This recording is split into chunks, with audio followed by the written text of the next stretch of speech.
Merci. La parole est à Monsieur Christophe Priou. Merci, Monsieur le Président. Monsieur le Premier ministre, quand allez-vous passer de la parole aux actes? Samedi dernier, le Nini a encore frappé avec une énième manifestation anti-aéroport à Nantes. Ni interdite, ni autorisée. C'est certainement un cas de jurisprudence en plein état d'urgence. Encore l'enlisement. Libérer le pont de Cheviré, axe principal de la circulation à Nantes, c'était la moindre des choses.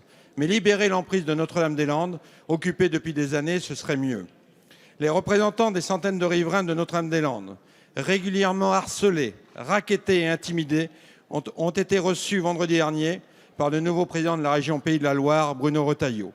Ces habitants sont marqués et usés par une attente interminable, interdit d'emprunter des routes publiques fermées illégalement et de façon arbitraire à la circulation par les opposants au projet. Comme si la République pouvait reculer et capituler en rase campagne. L'été dernier, le tribunal administratif de Nantes a tranché en faveur du projet d'aéroport du Grand Ouest en épuisant les derniers recours. Maintenant, plus rien ne s'oppose au démarrage des travaux. Il est donc plus que temps demain à cette situation intolérable.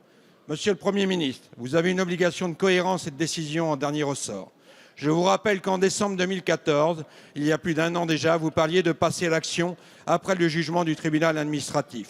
Il est urgent, nous l'avons déjà dit plusieurs fois devant la représentation nationale, de rétablir la liberté de circulation sur toute l'emprise de Notre-Dame-des-Landes et surtout d'expulser ceux qui troublent l'ordre public, d'en finir avec ce qui est devenu malheureusement le symbole des blocages français.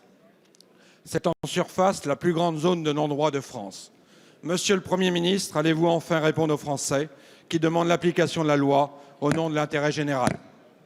Merci. La parole est à Monsieur Jean-Marie Le Guen, secrétaire d'État chargé des relations avec le Parlement. Merci, Monsieur le Président, Mesdames et Messieurs les députés. Monsieur le député Christophe Priou, vous m'interrogez tout d'abord sur les manifestations et les débordements qui se sont déroulés sur le pont de Chevrier. Je veux rapidement rappeler les conditions dans lesquelles cette manifestation d'abord s'est réalisée, avec plus de 7000 personnes qui ont manifesté, ce qui était leur droit le plus légitime, dans des conditions qui étaient tout à fait normales. Simplement, à l'issue de ce rassemblement, plusieurs personnes n'ont pas respecté l'engagement de dispersion, environ 250 individus sur les 7000 dont je vous parlais, qui, à l'aide d'une cinquantaine de tracteurs, ont entrepris de bloquer le pont Chevrier. Et le préfet, après les discussions évidemment demandant la dispersion de cette manifestation et les sommations d'usage, a employé les forces de l'ordre pour libérer le pont et rétablir la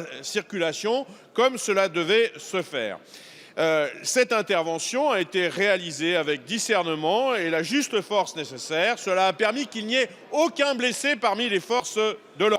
Par ailleurs, hier soir, vers 18h30, à Savenay, 3 tracteurs agricoles fonçaient délibérément sur les gendarmes du peloton de surveillance et d'intervention de la gendarmerie de Nantes, occasionnant plusieurs blessés parmi les forces de la gendarmerie, auxquels le gouvernement veut apporter tout son soutien, toute sa solidarité. Et les personnes, évidemment, ont été immédiatement interpellées et placées en garde à vue.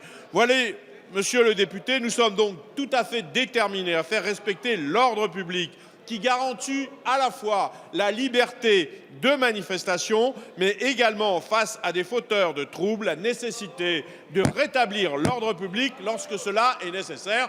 Enfin, comme vous le savez, le projet de construction de l'aéroport de l'Orne suit son cours comme juridiquement il est possible et nécessaire de le faire. Merci, Monsieur le Ministre.